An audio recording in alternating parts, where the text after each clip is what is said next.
Garrett Blevins here with the last day of the Cube Predator bench program, which I also did squat and deadlift with, and the first day of the next cycle of the Cube Kingpin that I'm going to be doing. It's actually the Kingpin RTS split that I've talked about before. I'm going to be going back to that and really following very closely what I did when I ended up totaling 1845 in the gym.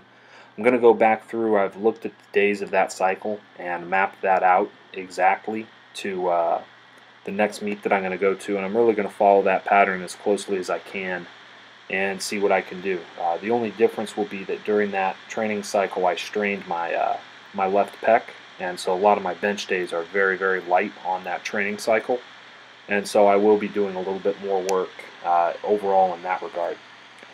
This was the last day with deadlifts of the Cube Predator program, and it went pretty well overall.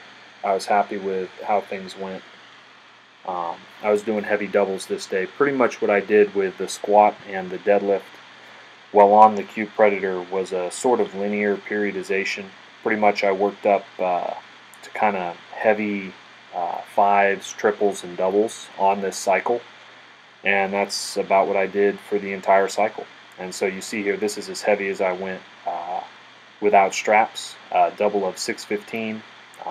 I was still probably not completely recovered from the work that I had done last week, and so this week was not quite as good on deadlift. Here I threw on the straps because my hands were hurting me a little bit.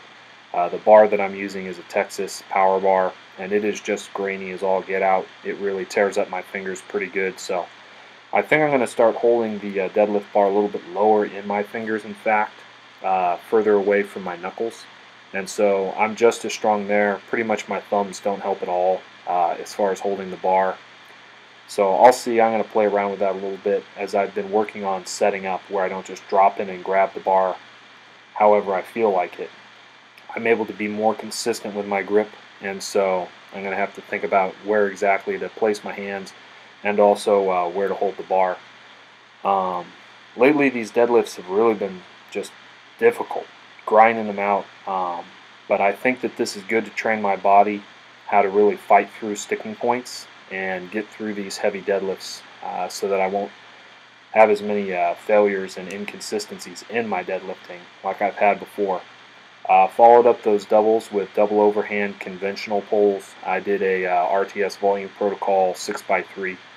And when I say RTS volume protocol, that's not the pure RTS way of doing it. That's not how RTS works.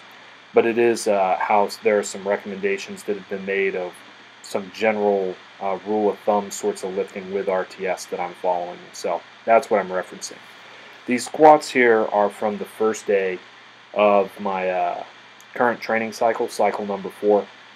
I was really happy with how these felt today. I decided to go up for a heavy single. There are 2 days that are just kind of hanging out at the end of the cycle, or I should say the beginning of it, since I'm patterning all of my meet prep off of what I did for that 1845 performance in the gym last May, I think.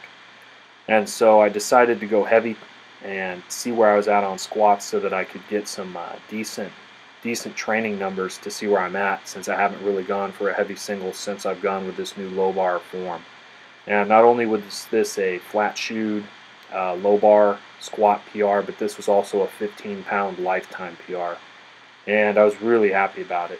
On the rep before, the bar was whipping around a whole lot, and so I waited for the bar to settle before I descended, but I just felt shaky and weird on this squat. It was difficult. I was shaking all over the place, and so I was happy that I got it. And really, it looked pretty smooth. Didn't have a whole lot of sticking points on it, so that was definitely a real confidence booster, and I'm very thankful that I was able to get that. I decided after that to see what I could do with touch and go bench press. I'm doing a different grip width than what I've done before. This is more close grip. And I've heard a lot of people talking about, you wouldn't throw a punch out with your hands really wide, and so decided to bring them in and see what I could do. Felt pretty good on 485, so I decided to jump to 500, see if I could get it. I've been after that number for a while in any sort of bench press that's unassisted, but Was not quite able to lock it out. Got pretty close. And finished out the day with 2 sets of 10 with 315. And so I've got some pretty good training maxes to do my next cycle of the Cube Kingpin on, and I'm excited to get started.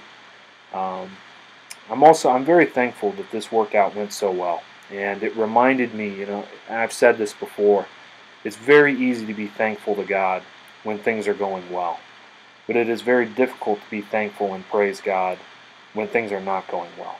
And with my recent poor performance at Nationals, it's been difficult to be motivated to go to the gym.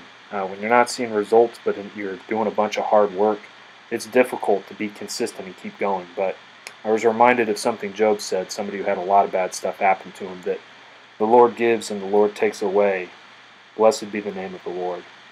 For me, in the way that I understand life, I'm going to serve and I'm going to praise God no matter what my circumstances are, whether the Lord gives and I'm enjoying the promised land of PRs, or if the Lord takes away and things are not going well and it seems like I'm surrounded by difficulties.